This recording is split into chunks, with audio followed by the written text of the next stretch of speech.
há quase 20 anos, mais ou menos, acho que cerca de 19 anos e meio, eu comecei a fazer palestras para empresários, para funcionários de empresas, e o tema das minhas palestras era internet.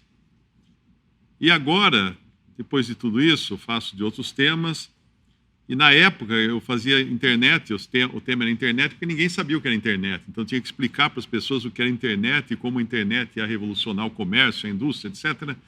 E hoje não precisa mais explicar para ninguém, todo mundo sabe. E hoje a audiência, eu fico observando, eu vou nas empresas, os funcionários que estão me ouvindo, e eu olho, tento calcular a idade deles, e entre eles tem muitas pessoas que nunca existiram sem internet, porque quando nasceram já existia a internet. São jovens, muito jovens. Então, se você tenta explicar às vezes como era antigamente, a pessoa não vai entender. E aqui acho que alguns vão entender, outros talvez não, como era a internet antigamente, que existia um negócio chamado modem, que você tinha que discar para um servidor, e o modem fazia eu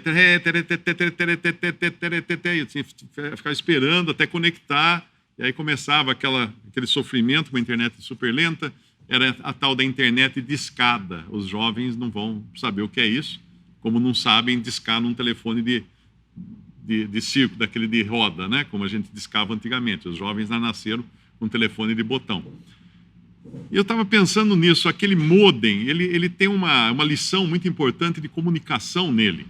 Porque aquele tereteté que ele fazia, na realidade era o seu modem conversando com o modem do servidor e combinando como é que eles iam fazer a troca de dados e informações. Isso se chama em comunicação rapport, que é uma sincronização de duas pessoas se comunicando que entram no mesmo clima, na mesma intenção, têm os mesmos interesses, então elas criam essa conexão para poder se comunicar. E muitas vezes, quando nós lemos a Bíblia, essa conexão é preciso que seja entendida, é preciso que se saiba o que está sendo dito e para quem está sendo dito aquilo. Porque senão a informação passa ao largo da gente, a gente não vai entender a informação. E é o que acontece com uma história muito conhecida da Bíblia, no capítulo 15 do Evangelho de Lucas, que é a história a parábola do filho pródigo. O não entendimento dessa parábola já começa pelo nome pródigo, porque muita gente acha que pródigo é prodígio. Prodígio no sentido do filho que é mais inteligente que o outro, o filho que é melhor que o outro. Eu tenho um filho que ele é pródigo. A pessoa às vezes até fala isso com orgulho, mas o que ele está falando é o seguinte: eu tenho um filho que é gastão, é perdulário, não sabe guardar dinheiro, que sai com mulher. É isso que significa pródigo. E esse entendimento, muita gente perde isso. Mas o mais importante dessa parábola é quando você pergunta a uma pessoa, porque ela é praticamente universal, todo mundo sabe a parábola do filho pródigo, todo mundo comenta ou usa como exemplo, né? Esse aí é um filho pródigo, esse aí largou a família e tal. Porque todo mundo sabe mais ou menos a história, mas o que é realmente essa história e a quem ela foi dita? Então, se eu pergunto para uma pessoa, eu diria, para quem é dirigida essa história? Porque a história, em linhas gerais, é de um homem que tinha 2 filhos e um filho, o mais novo, ele perde a parte dele e parte para levar a vida independente do pai. Mas, ao mesmo tempo, ele gasta tudo que ele tinha, que era a sua parte da herança, acaba vivendo na penúria, vai acabar tendo que cuidar de porcos e fica tão sem comida, sem alimentos, sem recursos, que tem que comer a comida dos porcos. Daí que ele começa a pensar na vida boa que ele tinha na casa do pai, e ele decide então voltar, se arrepende daquela vida e decide voltar para o pai. Então, quando você pergunta para uma pessoa, para quem é dirigida essa parábola? A pessoa fala, essa juventude aí que quer sair pelo mundo, pela vida, fazendo o que bem entende, gastando tudo, sem pensar nas consequências, para esse bando de gente sem cabeça, aí, de cabeça voada. E aí já entra a falta de compreensão, a falta de conexão com aquilo que o Senhor Jesus estava dizendo aqui. Porque ele não estava dizendo isso para esse tipo de pessoa. Ele não estava dizendo isso para pessoas que nós chamaríamos hoje de marginais, ou pessoas que... aquele filho que só dá dor de cabeça para o pai. Ele não estava dizendo isso para esse tipo de pessoa. Para que tipo de pessoa ele estava dizendo? O primeiro versículo do capítulo 15 diz que chegavam-se a ele todos os publicanos e pecadores para o ouvir. Ah, sim, esse tipo de pessoa talvez fosse o público correto para essa parábola. Mas não é para eles que ele vai falar. Porque no versículo 2 diz que os fariseus e os escribas murmuravam dizendo: este recebe pecadores e come com eles. E ele, Jesus, lhes propôs esta parábola dizendo: que homem dentre vós, tendo 100 ovelhas, e aí ele vai falar uma parábola das 100 ovelhas. Para quem que ele está falando isso? Para os fariseus e escribas. Quem eram os fariseus e escribas? Eram os homens mais religiosos da sociedade judaica. Eles eram o clero, faziam parte do clero judaico, faziam parte da nata da sociedade. Jamais algum deles iria sair pelo mundo gastando tudo o que tinha. Não. Então ele vem com a parábola, primeiro apresenta a parábola das 100 ovelhas, em que o pastor deixa as 99 no deserto e vai buscar a ovelha desgarrada, que tem também a sua mensagem para esses fariseus e escribas, mas não é o nosso assunto aqui. Depois ele conta a parábola da mulher, que tendo 10 dracmas, 10 moedas, perdeu uma moeda e acende uma candeia, uma lâmpada para procurar por toda a casa. Nos dois casos, ele diz que há alegria por um pecador que se arrepende, tanto no caso da parábola das ovelhas como da mulher. E aí ele vai falar da parábola do filho pródigo. Para quem? Para os fariseus religiosos e escribas. Não para marginais, não para filhos desobedientes aos pais, não para pessoas inconsequentes, não, para pessoas certinhas. Ele vai contar essa parábola. Algum fariseu poderia falar assim: mas escuta, senhor, desculpe, mas isso não tem nada a ver comigo, essa história. Porque a parábola fala que um certo homem, no versículo 11, tinha 2 filhos, e o mais moço deles disse ao pai: pai, dá-me a parte da fazenda que me pertence. E ele repartiu por eles a fazenda.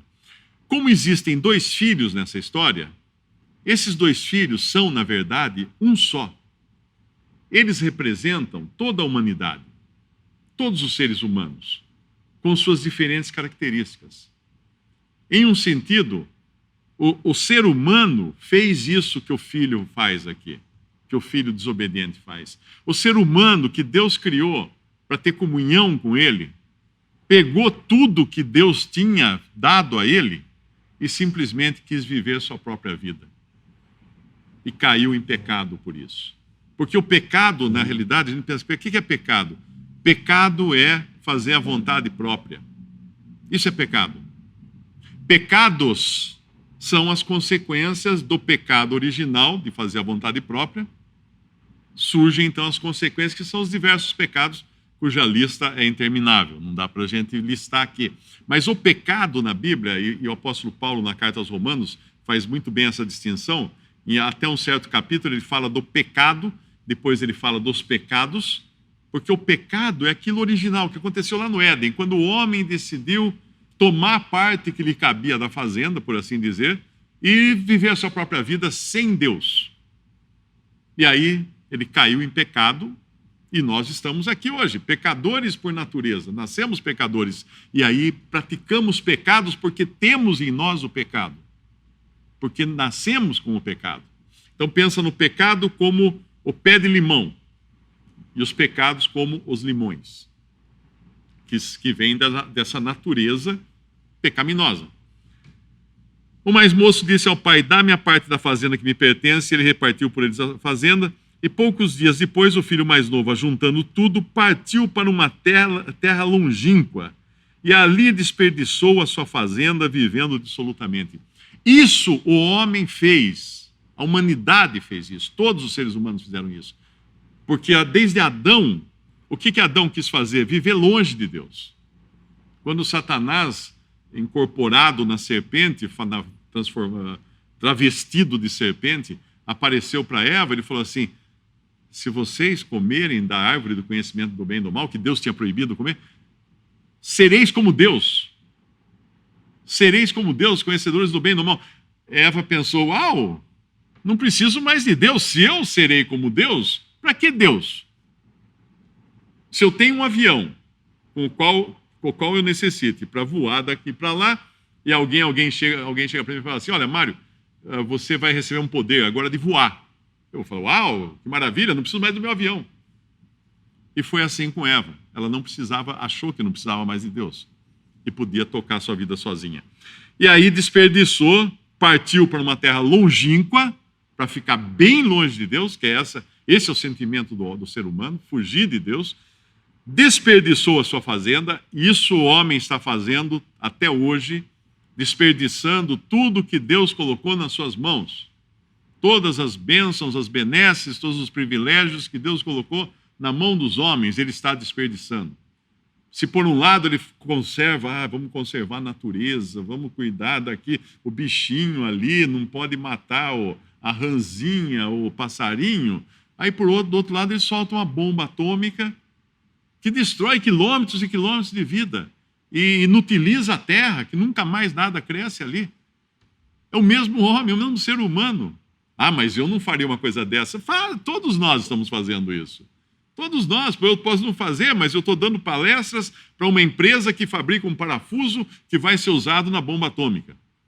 E com a palestra, então, eles vão fazer o parafuso melhor e mais barato, vão vender, vai chegar na bomba atômica e vai ter a bomba atômica. Então, todos nós estamos envolvidos nisso, não há como escapar. Ninguém pode dizer, a não ser que você more na Lua, ninguém pode dizer: eu não tenho nada a ver com as desgraças da humanidade. Tenho, todos nós temos. E aí ele gastou tudo. No versículo 14, houve naquela terra uma grande fome e começou a padecer necessidade. Essa grande fome foi isso que foi falado na outra pregação, do grande vazio que existe no coração do homem. Existe essa grande fome. Nenhum homem é satisfeito. Quando perguntaram para um milionário, antes, quando ele estava muito rico mesmo, eu não sei se era Rockefeller, perguntaram para ele quanto dinheiro é suficiente. Ele falou: mais um pouco. Porque nunca vai ser suficiente. Nunca. Tem um versículo na Bíblia que fala: sanguessuga tem 2 filhas, dá e dá. É só isso. Nós queremos mais e mais e mais. E chegou-se a um dos cidadãos daquela terra, no versículo 15, o qual o mandou para os seus campos apacentar porcos. Isso o ser humano fez depois de apartar-se de Deus. Ele buscou justamente a pessoa errada. Quem é o cidadão desse mundo, dessa terra? Quem é que manda ele apacentar porcos? Satanás. Satanás é aquele que parece que vai dar um trabalho, parece que vai dar um emprego, parece que vai dar comida, mas não vai dar comida de porco. Ele vai ter que se alimentar. Ele desejava encher o seu estômago com as bolotas que os porcos comiam, e ninguém lhe dava nada. Na verdade, ele não recebe, ele está ali passando fome. Aí ele tem um insight, né? Ele tem um estalo, tornando em si: quantos jornaleiros, quantos diaristas de meu pai têm abundância de pão, e eu aqui padeço de fome. Levantar-me-ei, irei ter com meu pai, dir-lhe-ei: pai, pequei contra o céu e perante ti, já não sou digno de ser chamado teu filho. Faze-me como um dos teus jornaleiros. E levantando-se foi para seu pai, e quando ainda estava longe, viu o seu pai, se moveu de íntima compaixão e correndo lançou-se-lhe ao pescoço e o beijou. Essa é a hora em que o ser humano cai em si. Se reconhece pecador, se reconhece separado de Deus, afastado de Deus, perdido nos seus delitos e pecados, sem Deus no mundo e sem esperança e sem Deus no mundo, como a Bíblia fala, e ele então decide: vou voltar. Eu vou voltar. Mas ele decide voltar na pior das condições. Me faz como um dos teus jornaleiros, um dos seus diaristas, um dos teus servos. Eu quero voltar para a casa do meu pai e estou falando para ele me fazer como empregado dele, não me tratar como filho. Ele não sabe quem é esse pai. Agora, lembre-se de novo, para quem que o Senhor Jesus estava dizendo essas palavras? Para os fariseus religiosos, homens justos, santos segundo as virtudes da religião judaica, irrepreensíveis, como Paulo falava que era, na religião judaica, segundo o judaísmo, fariseu de fariseus, Paulo fala, e tudo aquilo que Paulo era, ele depois vai considerar aquilo tudo lixo, refúgio, esterco, comparado a conhecer a Cristo. E esse filho volta e o pai o recebe de uma maneira inesperada. E aqui entra a questão: se você é uma pessoa que reconhece o seu pecado, reconhece que você está afastado de Deus, reconhece que você precisa resolver o problema da sua vida, do seu pecado, a volta é difícil, mas a chegada é boa. A recepção é maravilhosa. Cristo veio ao mundo salvar pecadores. Se você é pecador, você já passou no Enem, vamos chamar assim, já tirou a nota máxima, porque é isso que Deus exige de você, reconhecer-se pecador, para então ele poder salvar você. E quando ele chega, então, o pai diz ao seu servo, primeiro o pai corre, abraça e beija o filho. Agora você pensa o seguinte, esse menino estava voltando de uma pocilga. Um outro pai poderia falar assim, filho, vai tomar banho primeiro, depois vem aqui que senão eu vou sujar minha roupa. Não, o pai corre, abraça, é o pai que sai no encontro do filho. Filho, não espera o filho chegar, o pai corre lá, porque percebeu o desejo, se existir em você uma centelha de desejo de querer confessar os seus pecados, e Deus coloca isso no seu coração, o Espírito Santo está agindo no seu coração. Não espere, porque no momento em que você disser sim para Jesus, Ele vai correr, o Pai vai correr na sua direção, em seu socorro. Ele não vai deixar você ali sozinho. O pai disse aos seus servos, trazei depressa o melhor vestido. Agora é o pai quem troca a roupa. Muita gente fala assim, não, você precisa ir a Jesus, você precisa crer no Evangelho, largue o cigarro, largue a bebida, largue a prostituição, largue isso, largue aquilo. Amigo, como assim largue? Eu não consigo. Eu sou escravo de todas essas coisas, como é que eu vou largar alguma coisa? Porque a religião manda você se limpar primeiro, mas o Evangelho diz que é o pai quem vai colocar uma roupa nova no filho. Trazei a melhor roupa, o melhor vestido, vestílio, pondo-lhe um anel na mão. Um anel é aliança. Aliança é uma coisa que não termina. É uma coisa que é contínua. Isso é uma aliança. Porque é isso que o pai quer fazer com aquele que ele salva. E alparcas nos pés, sandálias nos pés, calçados nos pés. Essa semana alguém perguntou se era a maneira de um cristão adorar seria descalço. Porque lá no Antigo Testamento vemos Moisés se apresentando diante de Deus numa sarça, num arbusto ardendo, e Deus fala, tire a sandália dos seus pés porque o terreno em que você está é santo. E depois em outras passagens, os sacerdotes também ministravam no templo descalços, e outras passagens, Josué também precisa tirar os seus calçados para se apresentar diante do Senhor e tudo mais. E aí nós chegamos nessa passagem. Eu estava pesquisando o assunto, cheguei nessa passagem, falei, que coisa incrível. Coloca a sandália nos pés, coloca o sapato para entrar na presença do Pai. Mas peraí, não é para tirar o sapato? Não! Porque os servos é que tiram o sapato para entrar na casa. Na Palestina, na Judéia, nesse tempo, quem tirava o sapato para entrar na casa era o servo, o filho não. O filho entrava de sapato. Se Moisés precisou tirar o sapato lá, é porque Moisés ainda não era digno da presença de Deus. Mas quando nós cremos em Cristo como Salvador, Ele nos faz dignos.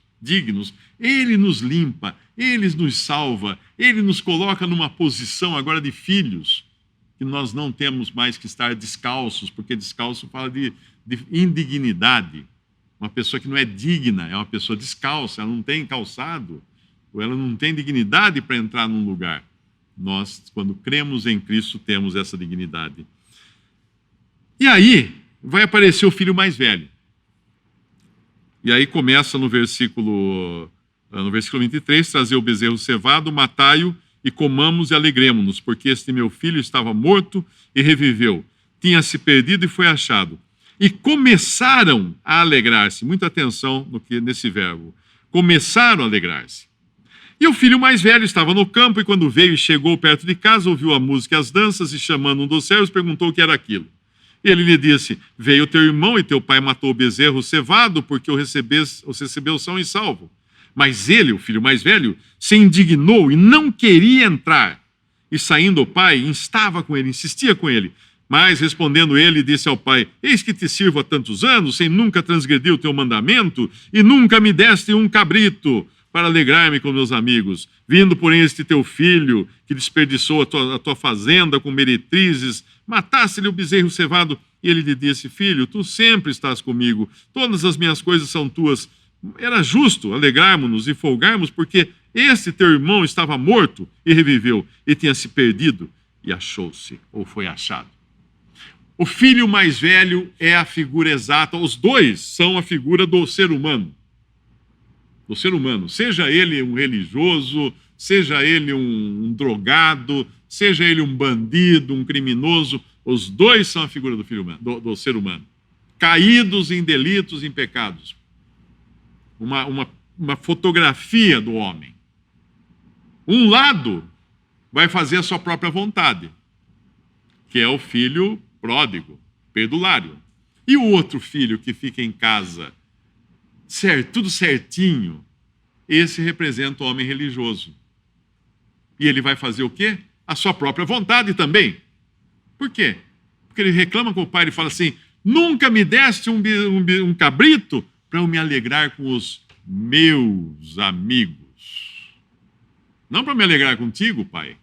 Não, para me alegrar com os meus amigos. Ele só tinha uma maneira diferente de gastar aquilo que era do pai. Ele só tinha uma maneira diferente de viver. Mas, no fundo, ele era a mesma coisa do outro filho. Um filho estava perdido por ser muito mau. O outro filho estava perdido por se achar muito bom. O homem pecador é pecador aqui, pecador ali, pecador até debaixo d'água. Não tem solução. Por isso que Cristo estava falando isso para os fariseus, mostrando o caminho que eles deviam seguir. Qual era? Reconhecer-se pecador e perdido como o filho pródigo e voltar ao Pai, arrependido. E é esse o caminho também para qualquer pecador. Creia em Jesus como seu Salvador. Volte para Deus por graça, não porque você não tem nada para apresentar. Agora, o detalhe mais bonito de tudo isso, além das sandálias que tornaram o filho pródigo digno de entrar na presença de Deus, tem mais um detalhe. Essa festa que começou, que eu falei do verbo, né? O filho mais velho não quer entrar na casa do pai. O pai insiste, mas ele não quer entrar. O filho mais novo entrou. O mais velho vai ficar de fora. E começaram a alegrar-se. A festa começou. E se você continuar lendo daqui desse versículo até o fim da Bíblia, essa festa nunca terminou. Em nenhum momento aqui vai dizer que a festa acaba, porque é uma festa que começa quando você crê em Jesus como seu Salvador e nunca mais termina, porque ela vai entrar na eternidade, num gozo eterno, numa alegria eterna, na casa do Pai. Aquela casa que o Pai quer que esteja cheia de quê? De religiosos certinhos, bonitinhos? Não. De pecadores salvos por Cristo, lavados pelo sangue do Cordeiro. Podemos dar graças a Deus pela sua palavra.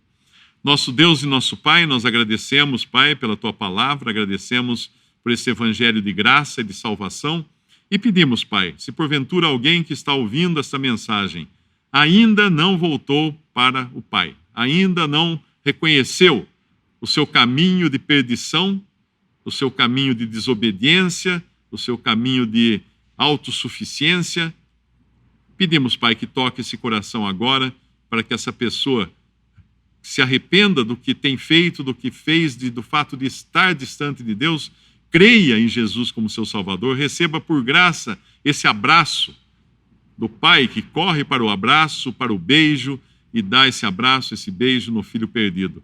E que possa também desfrutar agora, Pai, dessa dignidade que Cristo coloca naqueles que creem nele, de poder entrar calçado na presença do Pai, como filho agora. Pai, rogamos por aqueles que são religiosos, que sempre confiaram na sua própria religião, que tu possas tirar esse verniz, essa casca, Pai, deles, para que se reconheçam tão perdidos quanto esse filho pródigo. Nós pedimos isso agradecendo em nome de nosso Senhor Jesus. Amém.